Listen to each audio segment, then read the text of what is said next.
What is going on, Bulls Nation? So, another day, another trade proposal, and we're going to talk about the Detroit Pistons next. So, what can the Bulls possibly get for Zach Lavine from the Detroit Pistons? We'll talk about it right after this.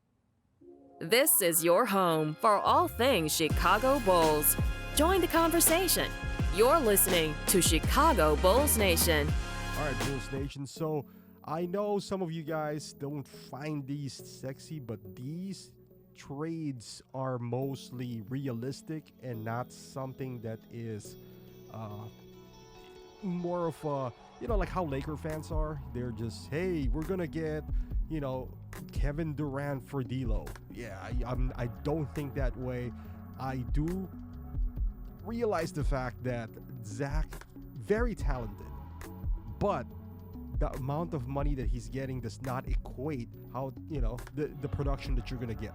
So with that being said, the Bulls will start off with the teams that are kind of desperate. I started off yesterday with the Charlotte Hornets because even the contending teams does not find value on a third option to pay them $40 million.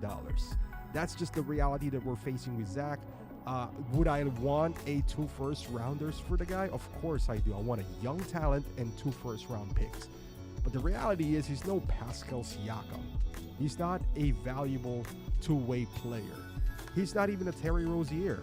Yes, he's better than Rozier, but Rozier's also half the amount that he's owed.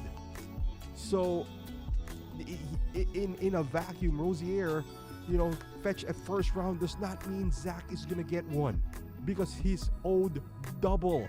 Is he making twice as impact as Scary Terry? That's why most teams does not value somebody like Zach Lavine. So let's start off with Detroit Pistons. So the Pistons are not a very good basketball team. They even joked around that free agency is not an option. To be quite honest with you, free agency is not an option next year for any team. There's not a deep pool of talent.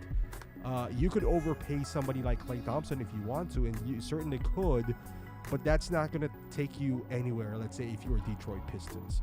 So by putting Zach Lavine, they don't have any aspirations. So they could gamble on somebody like him, maybe give Cade Cunningham a legit backcourt tandem without the expectations that they're going to reach the playoffs. Because I don't think there's any move that they could do from here on out till next year that's going to catapult them to playoff contention.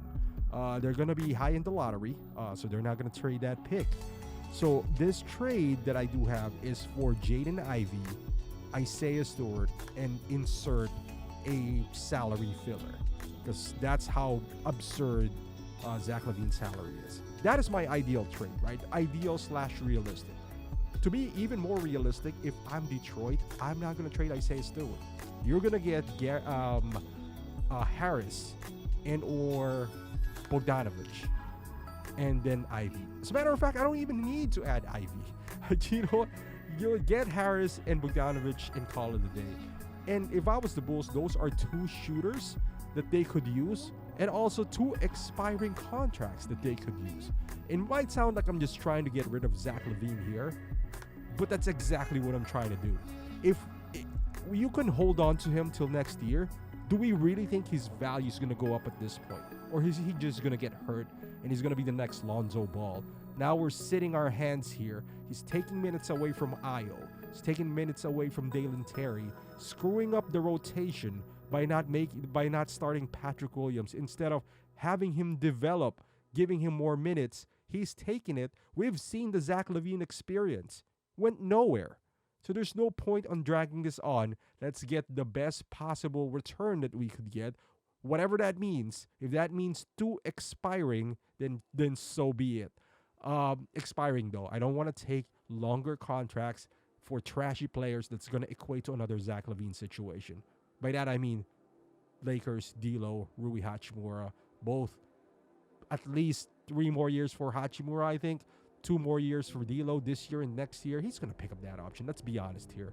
So I don't want to be stuck in that predicament as well. If I'm going to be stuck with Harris and Bogdanovich, at least I'm going to be stuck with them for the next, 4 more months, the remainder of the season, and that should be it. Then after that, pick up some guy that you want to can help fill some need on the team. But if I have the option, I'll get Isiah Stewart. That guy's a dog. Probably, if you were in Detroit's perspective, why would they get Zach Lavine? They need to fill the seats, man. They need to sell some hope, some excitement into Detroit basketball. And by putting Zach Lavine next to Cade, maybe you feel that.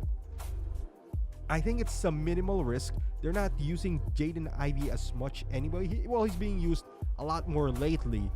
But again, if I was Detroit, I'd take a gamble on Zach Lavine. He's not a winning player. We're not a winning team. We might not win anytime soon. But if we can get somewhere respectable and not a laughing stock, because that's what Detroit has been this past few months, if you can get 30 wins, 32 wins, maybe 27, I don't know, something respectable that maybe in the next 2-3 years, that's the problem. Because, hopefully by the time you're respectable, Zach's contract has gone down to like a year left, and he's a massive expiring. So in Detroit, that should be the main focus. On the Bulls, if you can get Ivey and Stewart, better.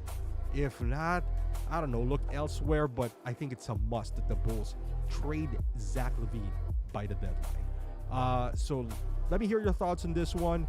I am going to create any trade scenarios every day for Zach up until he's traded. If he's here by after the trade deadline, I don't know what to say. That means this guy's value is so low that you can't even trade him for expiring. So let me know in the comments. Thank you for watching. Subscribe if you're a Bulls fan, and I'll see you guys in the next video.